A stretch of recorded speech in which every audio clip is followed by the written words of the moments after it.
Welcome, everyone, to the Goddess Vibration podcast. This is Allie. And this is Tiara.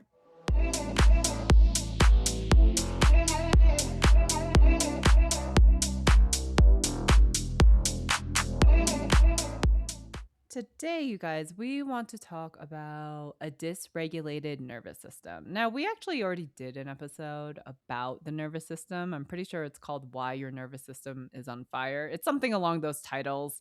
Sorry, we have many episodes. I don't remember every title to the exact T, but it's something like that. And I want to kind of tap on a little bit to a dysregulated nervous system. I feel like since we recorded the last episode, Tiara and I have actually learned a lot more about the nervous system and what it means to be deregulated and how it actually really hinders our potential. It hinders our lives. It will hinder your manifestation. It just keeps you in fight or flight mode. And we kind of want to talk about like what flight or flight looks like when your nervous system is absolutely deregulated. And if in the first episode we actually talked about like tips on how to regulate your nervous system, just various tips through like breathing with intention, moving your body, like yoga. We also talked about just tapping techniques, breathing techniques, and we talked about all these different ways that like hopefully can help you if your nervous system is on fire, as Tiara likes to put it.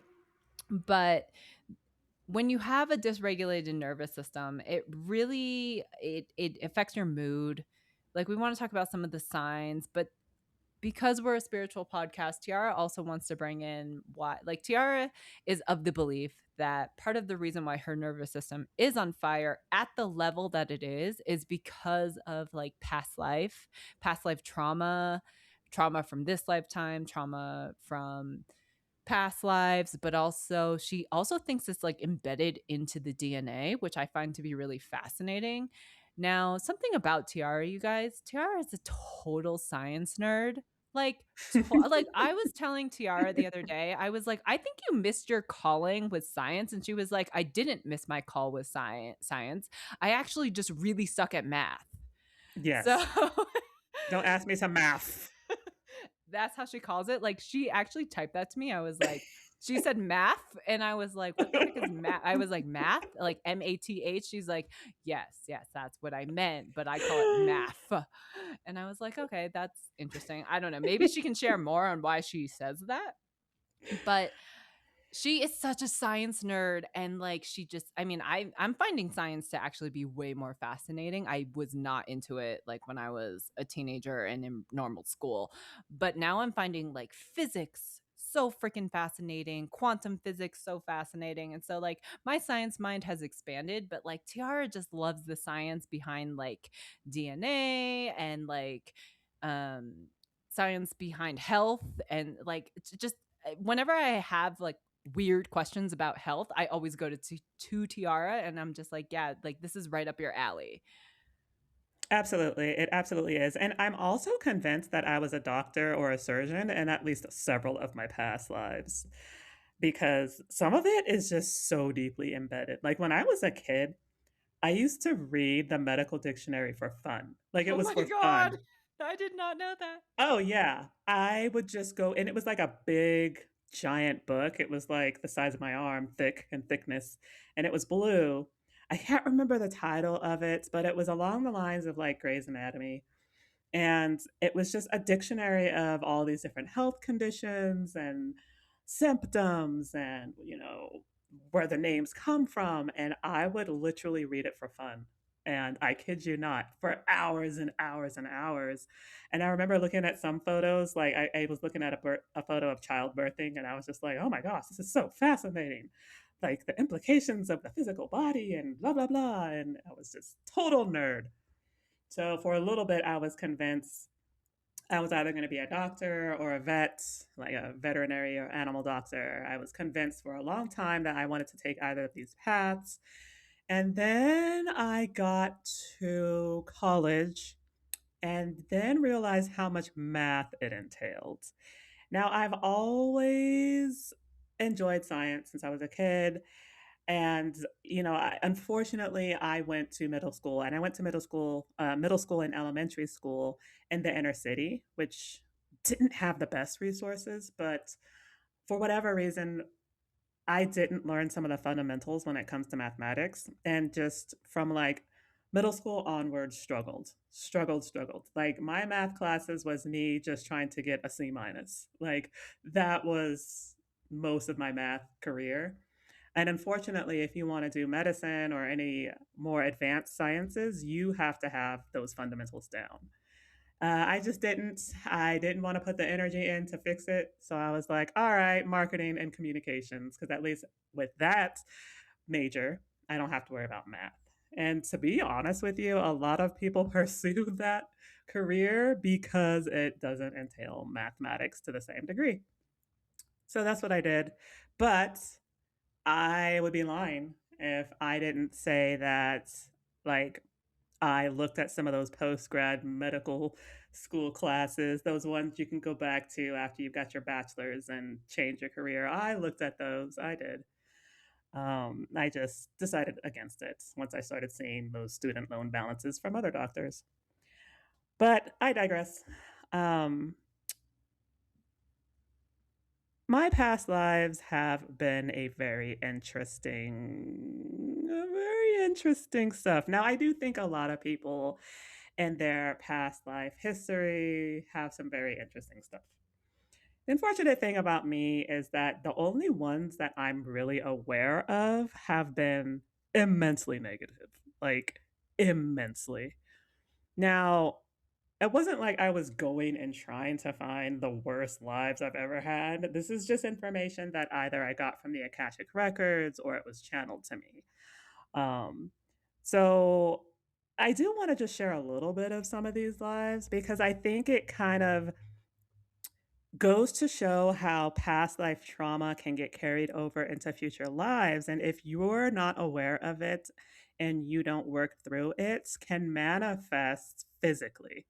Like, I for a long time didn't know that this was even something that was feasible or possible, but it absolutely is, to the point that even things like infertility can be tied to prior lives, which blows my mind. It blows my mind that this is possible, but it absolutely is. So, again, take what resonates, discard what doesn't. We are not doctors, we are not medical professionals in any way, shape, or form, just people who are intuitive and know some stuff. Yeah, it's really crazy, like, this is why they call it generational trauma, and so we do know that things are passed down through our DNA, and we do know that trauma does get passed down from generation to generation, and this is another reason why they call, the people who choose just decide, you know what, I'm not gonna have kids and I'm just gonna dedicate my life to healing in this incarnation. Like, I'm pretty sure those are called what? Generational curse breakers or generational Mm, breakers or trauma breakers. There's actual mhm, term for it. And I feel like actually there's a lot of people on this planet who are choosing to be that generational breaker. And, I remember as a kid, I was like so messed up and I remember, like, even being an adolescent, like 12, and my mother would talk to me about having kids, and I was like, "I'm not having kids," and she's like, "You're a little too young to, decide that," and I was just like, "No, like, I'm so messed up."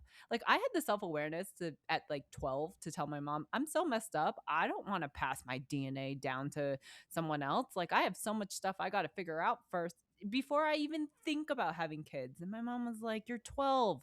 How the heck do you know that?" And I was like, "I don't know, but I know that I don't wanna pass on my stuff." So, mm. yeah. Right, exactly. Like, stuff can get passed on through your DNA to your children, even things like mental and emotional trauma. And it's weird, like, when you hear that, it's so weird, but you have to understand how that happens. Like, It happens because those things that we carry, we project, and it creates a pattern in the person that we're projecting it onto, and that's just kind of what happens. So, I wanted to talk about some interesting past lives and how some of that stuff that I experienced sort of bled into this life. Now, the ones that kinda stuck out to me the most were the ones that were told to me through an Akashic reading. And if you guys know anything about Akashic readings, usually what the reader does is they look at and open your Akashic records, and then they tell you what's there. And they might do that in various ways. Usually it's just something they do intuitively. Sometimes they can see images, that kind of thing. So I had this done right around the time of my initial awakening. And I don't know why I went to an Akashic Records reader. I think I saw her on Facebook and I was like, oh, she looks cool. And I just reached out. I didn't have any discernment. That's how I found people when I was navigating this. Um, we connected and she gave me some validation as far as like the whole twin soul phenomenon I was dealing with. I remember telling her, like, hey, this person's in my dreams all the time and I feel some type of connection to them. I think we're twin flames. Can you tell me? And she was like, oh, yes, definitely. And the reason why I know that is because there are two people in your Akashic records. And I was just like, what? Like, I didn't even know that was a thing. And she was like, yeah, that's how I know that this is a twin soul connection. And I was like, holy crap. So I got validation for that. And then she told me that the guy I was with at the time sent me to a nunnery in a past life. Now, interesting thing because in this current life, I had gone through, an awakening and this was my husband at the time. I was trying to kind of tell him a little bit about what I was experiencing and like the things that was happening to me, a lot of like paranormal stuff. And he kind of never fully grasped it.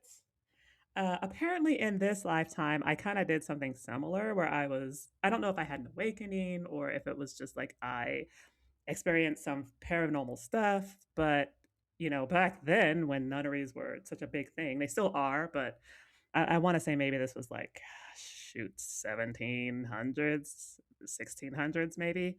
Back then, if you showed any inkling of psychic gifts or abilities or healings, like you were a witch, right? And they would burn you.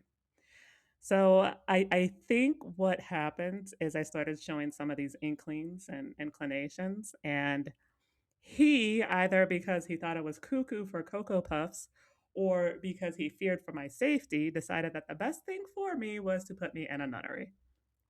Which, in hindsight, I get, right? It makes sense. It kind of makes sense, right? Like, So from that, I developed a couple things. I developed an abandonment wound, but also a fear around authentic expressing because it sort of shifted into a witch wound. It's not a full blown witch wound, but it's more like I need to be careful about the things I share because people could do things like this to me. So I kind of became very guarded and secretive around some of those things like that I was experiencing and became very reclusive and secretive, just like an unwillingness to express authentically and share what was happening to me, which is exactly what I ended up doing a lot of the time in our connection. Like I shared some things, but the extent of it I didn't share because I either thought he would think I'm crazy or that he would not understand and get it. And, a lot of the stuff I experienced and a lot of my journey, I did not share with him. I only shared like little inklings here and there. And that affected our connection. So I thought that that was really interesting how that prior life and what happened sort of bled into this one. In another life, this one actually came from some timeline work that someone else did. Here I discovered that I was a sex worker. Now, I'm just going to be honest. I do have a lot of that in my prior lives. I don't know. My soul's a whore. So I did some of that, and the individual who was my pimp at the time was very controlling. and very, manipulative. And I ended up developing from that life, but also I think from other prior lives, trauma related to sex, like sexual trauma. Um, Another one came through to me. It was told to me through one of my guides at the time. And it was very interesting because it involved another relative. And in this prior life, we were prisoners of war, not prisoners of war, like war crimes. We were victims of war crime. And some war was happening, and there were soldiers that came through our town and did terrible things to the women and children. Like the worst, most unimaginable war crimes they did to these women, and we were victims. And so I ended up being raped.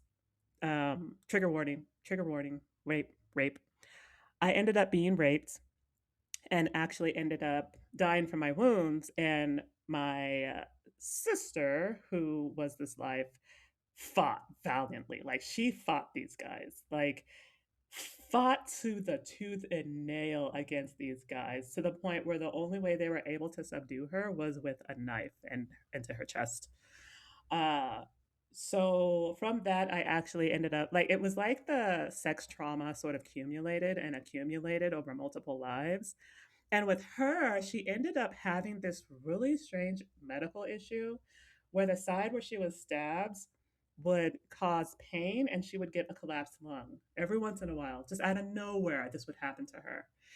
And I was just like, this is incredible stuff. Like, and it just goes to show how the things that happen in our prior lives can affect us physically, but also emotionally. And it still blows my mind that this is even a thing. Okay, I actually have a really wild story.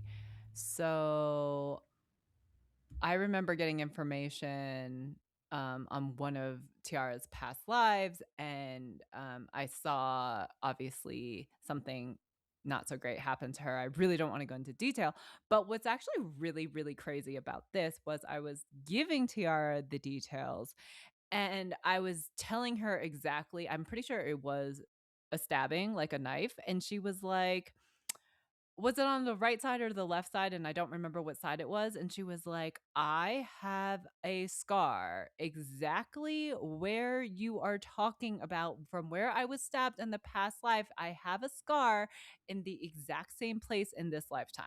And I was like, "Excuse me?"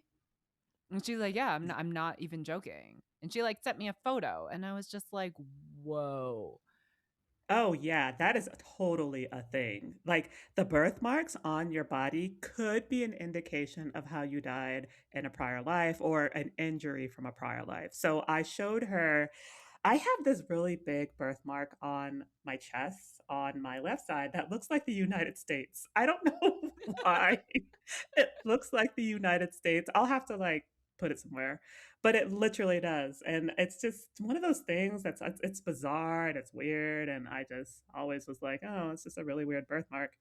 But when she told me that, I looked and I was like, "I think this is where that was." To the point where also on my back, like same side, I have issues with the muscles there, and I wonder if it's the exact same thing. Right, and I'm just like, if anyone needs any more proof, I was just like, this is so crazy that, like, birthmarks on our body and, like, people and, like, everyone speculates about birthmarks because most of us have multiple. Like, people have more than one, and, like, it's just so crazy, like, that trauma from our past lives can show up in birthmarks in our current incarnation.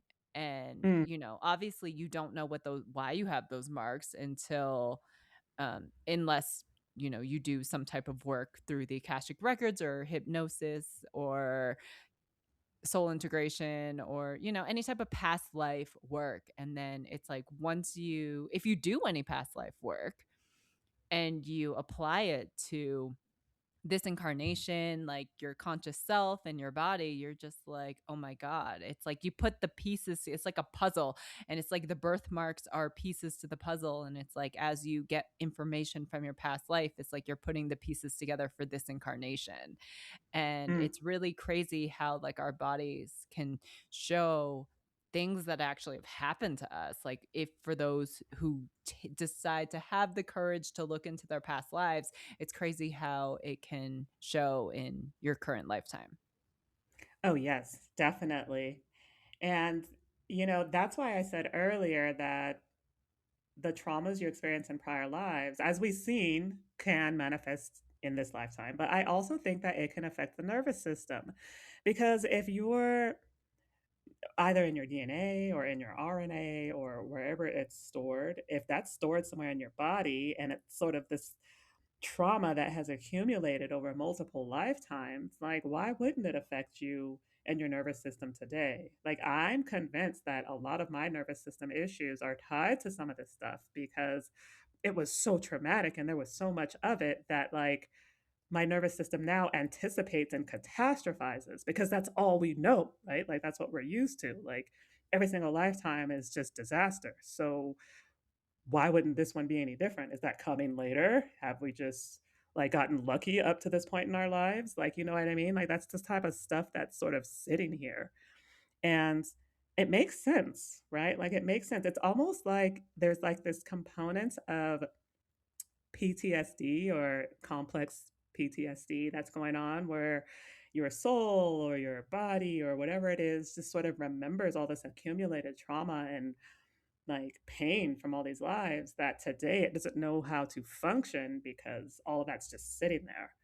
So I do think that there is something to that. And I do think that, like many things, when it comes to this type of work and working past it and through it, that it really comes down to going into the subconscious because that's where all that stuff is sitting. It doesn't go anywhere. And every lifetime it just continues to sit there until you address it. And that's just the unfortunate reality.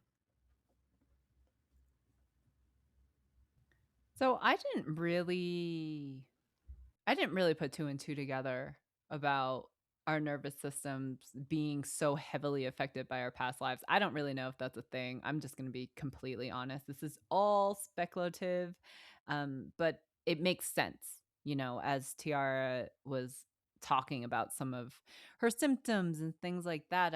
She was just like, I can feel things that I know didn't happen to me in this lifetime because obviously she knows her life's history. She knows what happened in this lifetime. And she's like, so sometimes like I feel things and I have no idea like where it's coming from, but I can feel it in my nervous system. And I'm just like, can the nervous system pick up something from the past life? And I just find that to be super fascinating. And we wanted to come on here and talk about it. Oh, I absolutely think it can. Like, I felt things where I'm just like, I'm gonna try to put this in words in the best way I can. Um, I think in a lot of prior lives, I'm not privy to very many except one, I have suffered from, like, specific heart-related ailments that actually came through in my Akashic Records reading where she told me that in at least one other lifetime, I died from, like, heart failure or, like, some type of heart condition that I had as a child, and it ended up affecting my parents at the time who were just completely devastated, right? And I know in particular my mother. So I've sort of had like this sense of like doom that it might happen again or that it's going to happen again or that it's being set up to happen again. I know it's not rational, but I have that sense and feeling sometimes. I've also sensed like really strange things in my womb space, which again I mentioned has a lot of accumulated trauma, um, to the point where I've wondered, is this that like tail ends or like that little bit of essence of that rape that happens, like stuff like that that I've felt and just been like, what is going on in my body? Like it's just there's a lot going on in my body, gonna be honest. Like I'm a walking health issue. I've always since maybe I was in my mid-20s to late 20s, I've just walking health issues everywhere. So I do think a part of that too is like, when you have health issues and you're in and out of the hospital a lot, you kind of get like a trauma around that and it just kind of just snowballs. And so yeah, I do think that for myself, especially even when it comes to the health issues themselves, that they're manifestations from stuff from prior lives that just never got resolved or never got worked through or never got looked at or, analyzed. And so it all makes sense to me. Again, I know we're being speculative. It's just I see the patterns and I feel it also in my nervous system and in my body. Right. And, if you actually look like at what a dysregulated nervous system is, if you look at some of the physical signs, because it comes out in physical signs, it's like under heart and breathing, it says racing heart, palpitations, and chest tightness. And it also can affect digestion with chronic stomach aches, nausea, constipation, or even diarrhea. There's body sensations such as like muscle tension, pain, headaches, migraines. And of course, it can affect your sleep as well as like trembling, dizziness, sensitivity to light and sound. So it is really interesting that like a dysregulated nervous system shows up with all of these physical signs. And it's just that's why more people should be talking about the nervous system because, the more research I've done around this, I'm just like, people's lives would absolutely be changed if they understood how the nervous system affects you, what the nervous system is, and what happens when it's dysregulated and when you get stuck in fight or flight because that's the stress response when your body is just when your nervous system is in either overridden like a computer, it can override, it can shut down. And when it reaches a certain stress level, that's when it shuts down and it goes into fight or flight. It's in high alert, or it goes into complete shutdown, which is freeze. And it just will manifest in physical ways, but then it also manifests in emotional and mental ways, like mood instability. It's like mood instability could be mood swings, excessive irritability, or frequent anger outbursts. It can manifest in terms of anxiety and fear, which I know Tiara struggles with this one, like feeling on edge, being vigilant, being literally afraid of everything, being Oh yeah. afraid of everything. And, it just, you also feel hopelessness, depression, numbness, dissociation. And like, it also affects your memory. And that's a really big one. And I've seen it happen in people like, the brain fog, the trouble focusing, the memory issues. And Mm-hmm. it's absolutely crazy how it also comes out in like behavioral ways. Like when you're feeling super overwhelmed, like everything seems like a mountain. Like even like just getting up to be like, "Oh, I haven't eaten today. Oh, oh my god, I have to eat." Like I've seen people so exhausted from their nervous system that eating is a chore. And Mm. like it is really crazy. Like, it makes you want to withdraw. It puts you in isolation. You don't want to be around people. And it also kind of can give you ADHD. Like it just puts you on edge. Like you always got to be doing something to preoccupy yourself because it's like sitting still is like the worst thing for a nervous system that is dysregulated. Mm. Yeah. And I've wondered if I do have a little ADHD. I don't really know. I've only recently discovered that ADHD can have different presentations. Like it's not just, oh my God, I'm fidgety. It could be as deep as like you have stuff to do and you want to do it, but you can't do it or you don't do it. Like it's almost like there are aspects of the self that sort of conflict and then you freeze. So I know for me personally, all of that stuff she described, I've absolutely experienced and still do in different ways. Like the freeze and the anxiety, the sense of doom and the gloom and the memory issues and the brain fog. Oh, absolutely. And Yeah, a lot of that is tied to a dysregulated nervous system. Now, I will say that I haven't always had a dysregulated nervous system to the extent that it is. It sort of really presented when I started experiencing a lot of setbacks and blow ups. Call them blow ups when like stuff just doesn't align the way you need it to, or and disappointments that have happened that have either affected me financially or mentally or emotionally. And they sort of just kept happening over and over and over and over. And eventually I just kind of got to a point where I was so completely frazzled. I was like, I can't function. I can't function. I can't think. I can't sleep. I can't eat. I can't do anything. My ability to cope with all this stuff that keeps happening is completely gone. And then that's when it was time to get medicated.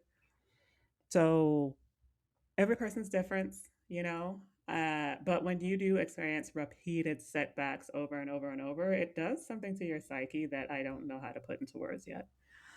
Um, so you know, it's I'm still trying to come back from that and build back from that, but it's a process, obviously. And I do know I need to really get into some of that stuff from those prior lives, like a lot of that hurt and pain from prior lives too, if I really want to ease my nervous system long term. Right.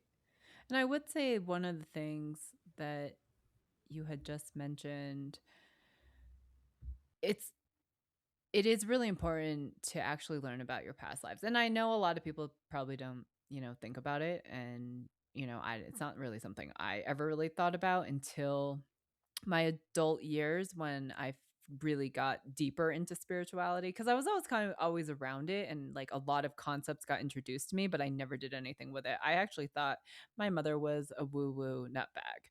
Like I was just like, what are you talking about? Like, this is the physical world.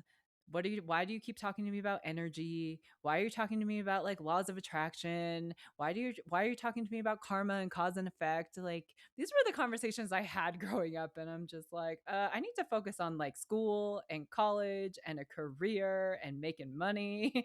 I don't know why we're having all these conversations, but you know, once I did the school and college and everything, I was just like, no, there's definitely more to life, and I got to go figure out what that is because this whole matrix life is just not for me.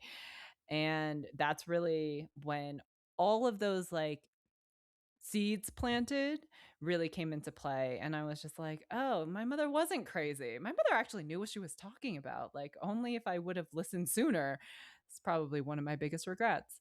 Um, but it is just interesting because, like, that's when I really started digging into past lives because I was just like, "Well, I do believe in reincarnation, and I know that things had to have happened in the past. So how do I find out what happened to me in the past?" And it was actually Tiara who introduced me to the Akashic Records. She was like, "Yeah, maybe you should get a reading." And I haven't really done that yet, but I have found other ways to learn things about my past. But like another great one is what Tiara QHHT, is that what it's called? Yes, quantum healing hypnosis technique. Yes. QHHT is a great one, and Tiara even did that. Now, she didn't do it correctly, but and I'll let her share more about that, but I'm sure, like, I've heard people do it and, like, phenomenal, like, results and outcomes from that. Uh, just, yeah, I'll let Tiara share how it went wrong because I actually find it to be quite comical. So there's actually 2 forms of this type of healing. It's changed a little bit today, but back when I did it, which was maybe 5 or 6 years ago, it was you could do QHHT, which is the original form, pioneered by, oh my goodness, Dolores Cannon? Dolores Cannon. And with that form, it's usually in person. Actually, at that time, it had to be in person. It's hypnosis, and what they're doing is they're going into anything in your past lives that is affecting you now that can be cleared through this form of hypnosis and quantum healing. And it's usually like 3 or 4 hours. It's really long. Like you're there for like most of the day doing this. And some of the stuff that often comes through is people talking about experiences they've had either in not just prior lives, but some of these individuals are star seeds and they talk about their lives on other planets and how it affected them. That's I've so seen cool. I've seen some people talk about future lives and what they see on 5D Earth and what that looks like. I've had seen people talk about what their body actually looks like in the future in 5D form versus 3D form, just like all kinds of incredibly out there stuff, right? So I found a form called QHT, which is quantum. I think it's just quantum healing technique, and it's the type that you could at that time do virtually. So I found a woman on Facebook. I was finding a lot of healers on Facebook somehow. So I found her and we ended up vibing pretty well. And I scheduled a session with her just because I recognized the need to do some deeper healing and I wanted to try stuff and just kind of see what would work. So I ended up booking a session with her for this virtual healing process. And it's shorter. I want to say that we actually ended up doing like a 2 hour, 1.5 to 2 hour session. And she says things like, all right, to prepare, you need to make sure you're eating clean. You can't do any substances. So, like, no drinking, no smoking, none of that stuff 24 hours before.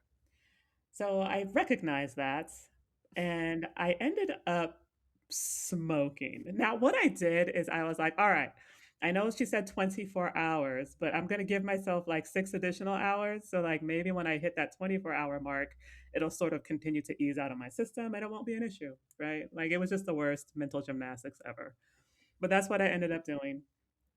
And so when I went into the session, it was I felt like it was not foggy, it was just not very vivid. It wasn't very vivid at all. But I was able to sense things here and there, and, the process is intuitive, so you're talking about what you're experiencing, and she's asking you questions, and then she's usually going to your higher self and asking the higher self questions, and I remember in my session, I ended up meeting one of my spirit guides, that I had never heard of, that I had never met, so that was cool. I ended up seeing some type of experience in a forest, and it was like a campfire it was out, and I was staring at it, and then I was looking and I could see an RV, and it had something to do with me needing to needing more inner peace, that I was carrying a lot of turmoil and I needed to like start focusing on getting better inner peace, even if that means self-isolating and removing myself from certain environments. I ended up seeing like a giant jungle gym thing. Like, those bars like in the 90s you could climb on The top and it monkey was like bars. The monkey not the bars? not the monkey bars, but it was like a dome, but it was Oh, yes, bars. yes, yes, yes. Those domes were so dope.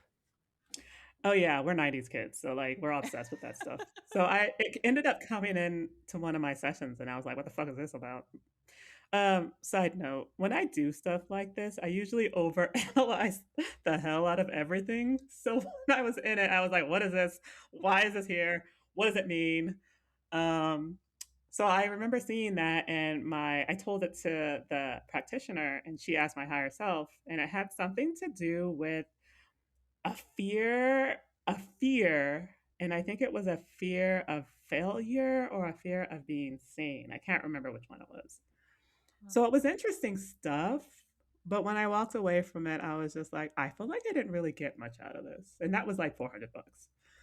Um, I think the last thing that happened is one of the archangels came through and did some stuff to my body because I was struggling with, as I mentioned, a bunch of health issues, and I was like, "I need all of this cured right now."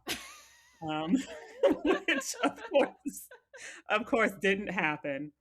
I think the angel ended up doing something around my sign or something, and of course, I didn't notice it. It was just I don't know, it was so lackluster to me, and I just didn't feel like I got out of it what I would have really wanted, and that was on me because I was silly with the prep. Now who Yeah, knows I how was much gonna different that would have been? Who I was gonna knows? say, the moral of the story is listen when they send you prep, do the prep. Right. Yeah. So, yeah, I blame myself, obviously, and I do think a big part of it too was my controlling mind and my mind trying to control almost every aspect of the session. I do that in ayahuasca too. It's hard to stop. It really is. I know I do that, and I know I need to stop, and it's so hard. But yeah, I just do this thing where I go into these experiences and I'm just like, "Well, what is this? Why is this happening? I need more information about this, and then what's that? And then why aren't you telling me more about this? And then why are you showing me this?" And it's a mess in there, you guys.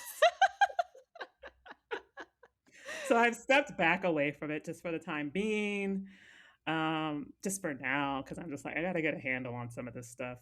You But know, go back and listen to the first episode of Ayahuasca because that is such a story. Like, Tiara went into that session knowing, like, I'm gonna fight with ayahuasca. oh, yeah. And I remember talking to her the next day or like 2 days after or whatever it was. And she was just like, "Oh, I showed up ready to fight." And I was like, "Excuse me?" And I was like, You fought with a plant." And she was like, "Oh, yeah, like, I was ready, like, my hands were up, the gloves were on." And I was like, "What?" So, yeah, I did that, and that was me under the influence of ego because I don't know what it was, but my ego was like, "I need this. I need this fight." And I was like, "Okay." Like, fine, I'm an egomaniac anyway, so I was like, "Alright, fine. We wanna go in fighting? Cool." So I went into this knowing that's what I was gonna do. And then once the medicine started to hit, I was like, nope, nope, nope, I don't know, this was a mistake, sorry, I'm not interested." But I don't know what it is. It's when you're under Yahe, she doesn't really relent because 'cause you're there, right? So she's like, "Well, you're here, just let go so that we can continue this." And I was just like, "No, no, I'm not doing it." Did that for like an hour and a half of the journey. Like an hour and a half. Interesting thing I will say also is I didn't vomit in my first session. I did not vomit. And I think that was the same reason I was placing so much control over the process that the medicine didn't even work the way it was supposed to. Like that's how much control I had over the entire thing. Um, so the journey ended up just being a really short one. I ended up not seeing anything. I didn't see anything. I just felt a lot of emotion came up from my liver because that's where we store our I thought emotions. you saw one thing. Didn't you see your twin? Oh, right, right, right. I Yeah, did briefly see my twin soul, very, very briefly. I did. yeah. And then I spent most of it crying. Like most of my journey, I spent crying just because of the intensity of what I was feeling. Because I couldn't do anything else. And Yahe was like, "Well, you won't let us do anything else, so Right. here." So I was like, "All right." Um, so yeah, that was my first journey. And my second journey, I didn't journey. And then my No, third you did. You did. You threw up. It was your 3rd journey that you didn't do anything. Because I was was it the with third Tiara for one? 2 of them. Yeah, the 3rd one was Okay, with okay, our friend here in the city. okay, okay. So yeah, so I've done 3 journeys, and I'm debating about doing more at this time I'm excited after for her to go back in because, like, I mean, it also, like, Tiara was a completely different person after she went. Now, obviously, like, you need to stay consistent if you wanna make real change, but, like, her nervous system was calm, her energy was more calm, and I was just like, "No, there's something to this. There's absolutely something to this." I will say that drugs have a similar impact, SSRIs, shout out. Uh, but yeah, no, it does have some type of energetic impact that for me lasts a long time. Like for whatever reason, the ayahuasca sits in my system for a very long time. I wanna say it sits and activates for about 2 weeks post, and Yeah, I most people, feel it's it. just like a week. Like, most people, it's like a week, I think, on average. Yeah. Oh, yeah, easily for me 2 weeks, and my sessions are even very long. Like, I journey for easily 7 to 8 hours. Everyone's waking up, and I'm just in the corner shivering and crying, and I'm just like, "I don't know why it's so long," but that's how it is. I don't know if I'm just hypersensitive or what, but I think it just reacts differently to everyone. Like, I've met people like, I went and really nothing happened. Like, I got sick both times. Yay, that was fun, but I was just like, "Yeah, nothing's really beyond the sickness, nothing's really happening. I'm not really journeying. I don't even know why I'm here." Yeah, so no, I can't explicitly state that I saw or experienced anything from prior lives, but if I go back into it, I do wanna set that intention because there's just so much I feel like I'm not fully able to process right now because I either don't know what happens or what happened or why or how it's affected me. So, I did tell myself if I ever do ayahuasca again that I do wanna do some past life journey. Which I love. I love it. Like,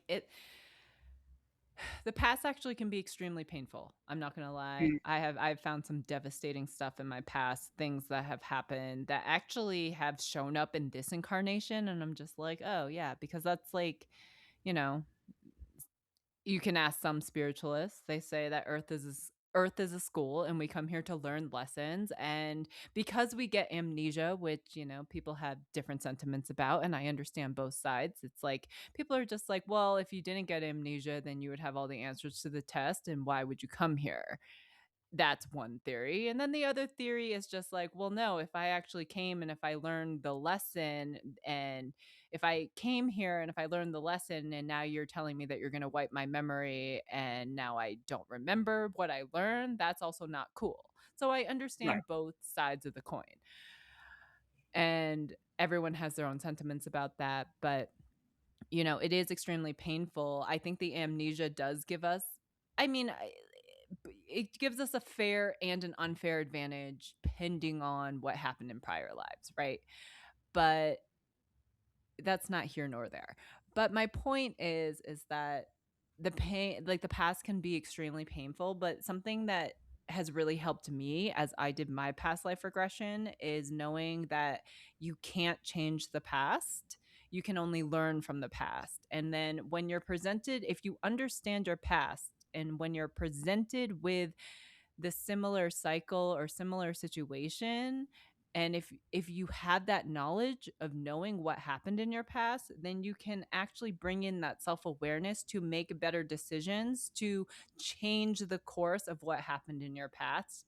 And that's how I really like to work with my clients and help them see that perspective, because we do have to know what happened to us so we can actually change the present and be better for our future. hmm, yeah. Yeah, that's I mean, essentially how you're supposed to do it. I know that there's not a manual. There is no healing manual. I was just thinking about this, how, like, gosh, I wish there was instructions or some type of manual for a lot of this. Like, I just feel like it'd be so different. That doesn't exist. So for a lot of us, we're just kind of trial and erroring through life in different ways. And, you know, Well, that's what now life I is, essentially. It's literally what it is. It is. I'm talking specifically about the healing component of it because I still think even with healing that there's a trial and error component because again, there is no healing manual. We just kind of try different things and see what sticks, right? Right. Um, Now I have my own sentiments about the whole brainwashing each time you incarnate thing. I feel some kind of way about that.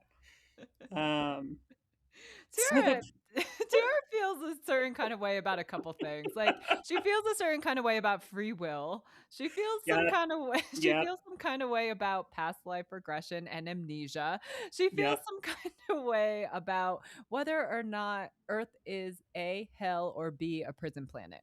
yep, yep. All of that. Um, no, I don't recommend stewing over that. I have stewed over that, and I admit to that. I do not recommend anybody do that. It's just, again, reality is what you make it, and your life is what you make it, you know? So I know that there's a lot of debate around that stuff that I've seen, especially for some reason right now. I don't know why now. I think just because of everything that's happening, people have their opinions about this planet and what it all means and why we're here. And I see a lot of people concluding that this is hell. Now, I do think there's some truth to that, I but I do. also, yeah, I also think that heaven also exists here. You just have to be able to tune into that. And obviously, that's harder to do. So, And I've also seen a lot of sentiment that this planet is actually run by demons. yes. Yes, I actually do believe that one, honestly. Right. So, there's just a lot of theories about what this planet is and who's in power. And unfortunately, the wrong people are in power. And I understand the sentiment out there. People are just like, so it's like you talk and say free will's a thing, but none of us feel like we have free will because all of us are stuck in our circumstances. Right, exactly, and don't even get me started on free will. We're not gonna go that route because, again, I feel some kinda way about it. Um, but yeah, the free will conversation is actually really fascinating. There are 2 multiple schools of thought around it, and I feel like all of them have valid points, you know? Like, do we really have free will? Is it really free will if the subconscious is hijacked in the way that it is? Like, these are interesting and fascinating questions that I don't think we'll ever find the answer truly to. But, like, yeah, I mean, at the end of the day, it's just trial and error. You learn from your errors and you move on. Unfortunately, if you're carrying so much baggage from your past, moving on is near impossible. And it doesn't help if you're someone like me who struggles to move on, right? Like, I'm the type of person that, like, I know some of the stuff that happened in prior lives, and I know some of the entities or energies or people that did it, and I still feel some kind of way about it. Yeah, I know that happened 2,000 years ago, but what the heck, dude? What the heck? Like, you mess with the wrong one. Yeah, I know it's been 2,000 years, but I don't care. So that kind of stuff also doesn't help. But The best thing that you can do for yourself, the best thing, and it is the hardest thing, and I know I fought with myself and I made myself very sick over this one, but the best thing that anyone can do for themselves is learn how to let stuff go. Let it forgiveness. go. Well, it's not also not just so much about forgiveness, it's about, like, releasing it. Like, I held on to everything. Like, I had, like, a vendetta list when I was a kid, and I was just like, all these people who, like, contributed to my downward spiral in mental health because of the bullying, for example, and I'm just like, oh yeah, like, karma's gonna karma," and, like, it's like I put all this energy into other people because, like, all these people just like I was the target and they made my life not fun or easy and really destroyed my self-confidence or destroyed my self-worth and all of the like bullying is absolutely terrible like and it breaks my heart that it's even gotten worse in 2026 like we've really regressed in the bullying area especially with social media and everyone can do it anonymously now and it's terrible Mm, actually something awful in our world but like it's just I held on to all of that like I just held like I just it made me angry it made me hate myself it made me hate the world it made me isolate it made me afraid it made me feel like I was never going to amount to anything in my life and I mean those are all horrible things it's just like doom and gloom and I was just like oh my god like why am I even here? Like, I just want it to all stop. Like, make it all mm, stop, make it go away. And, it's like, I fortunately had parents that were just like, no, we need to get you help for this because, it's like, you need help. And, it's just, I didn't really have a choice being independent. And yeah, they forced me to go get some help. But like, like, I just remember that one thing that my dad said to me, like, ever since I was a kid, and even up into like my adult life, he would always just be like, you really need to learn how to let things go. Because if you don't learn how to let things go, it's going to ultimately be your own demise. It's going to be your own self destruction. mm, definitely. Yeah, and I can say that for the members of my soul family and myself, we have not learned how to do that and never have. I don't know what it is. I don't know why. It's just literally the most impossible thing ever for us. And I'm trying to figure out what that's all about. But it's interesting. I know this is something a lot of people struggle with because in an effort to figure out how to do it, I actually went to Reddit and I just tried to search, like, how do you let stuff go? I found like 15 different subreddit threads about this and no one had an answer. And I was like, all right, well, that wasn't helpful at all. So I don't know. It's going to be one of my intentions for a future ayahuasca if I end up doing that. Right. And it's the best thing that you can do for yourself is learning how to let things go. Because if you don't, like you store that in your body, which ultimately affects your nervous system. You store it in your organs, your nervous system remembers it, your subconscious is screaming at you. And if you're not connected to your subconscious, it's going to manifest in really physical and emotional and behavioral ways, and so it's just crazy how the body can store trauma and negative emotions and just anger and all of the bad stuff. And it's just wild how it manifests in a human incarnation. It is. And I do want to say one more thing for those who are very passionate people that you just are so passionate. You might feel intensely or deeply, and that makes it tricky too. I don't know if it's I just I'm still learning about the depth of passion and how it affects the way you feel emotion. I'm learning that I am a very passionate person and do feel intensely. And if that's something you deal with, it's another animal. And I do think it requires a different level of work because now you need to work on managing the emotions themselves.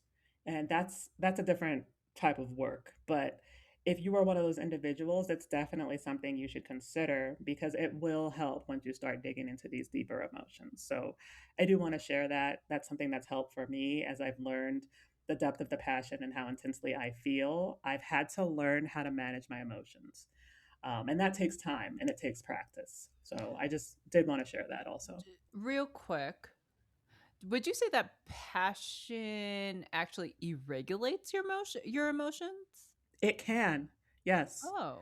It can because uh, I can't. It's toss up on if it's because you feel so intensely or if it's because the way you react is so intense. I'm not quite sure yet. I think maybe it's a little bit of both, but there's something to it that, again, I'm still unpacking. Tiara has actually mentioned this to me, and I'm I would say when I was younger, I was really passionate, and now I'm more regulated. I'm more balanced because I went through the trenches literally a few times, Mm, and so it's like I'm trying to relate back to those darker years of my life, and it's just like, yeah, I wasn't sure if I would call it passion, but no, I definitely had some really crazy mood swings when I was younger, mm. but maybe it was tied to passion. So I just find that really fascinating, and I would love to go deeper down that rabbit hole at some point. Okay. We'll add that to the list. I love that. But I never really correlated because like when you think about passion, you think of passion as a good thing. You don't think of passion as like regulating your moods. This is what I find fascinating. Oh, yeah. It's a little bit more deep than that. Again, I'm still unpacking and learning, but passion can be positive or it can be negative. And I would love to look at the passion on the negative side and positive. I would love to do both, but like the negative side is actually really interesting. It is. It is. So, So going on the list. we love rabbit holes, and like it's funny. I really should have studied psychology and not business because psychology, neurology, I'm just like all of this is just so fascinating. It really is actually. I also missed my calling, I think, because I studied business. Tiara studied communications Communications. when she really should have studied science. I know. We both did, didn't we? But that's what reincarnations are for. Maybe we'll get another do-over. Yeah, I'm gonna run if they think that I'm gonna incarnate here again, like, they can catch me first. That's the sentiment among the masses. They're like, "I didn't ask to be here. I did not sign up for this. Whatever No. did sign up for this, I have words." Right, catch me first. How about that? So, well, you guys, we absolutely love just coming on here and talking about random things, and it's just we have a passion for knowledge, and this comes out in our podcast. So I just want to thank anyone who actually listens and finds any of this interesting. Yes, you guys, thank you so much. We're going into year 3 here. So, if you've been listening to us since day one, oh my gosh, you are our number ones. So, thank you guys so, so much. And we'd love to hear from you guys. So, please do reach out. You can find us on www.goddessvibrationpodcast.com. Yes. So everyone have a fantastic week. Thank you. Thanks, you guys.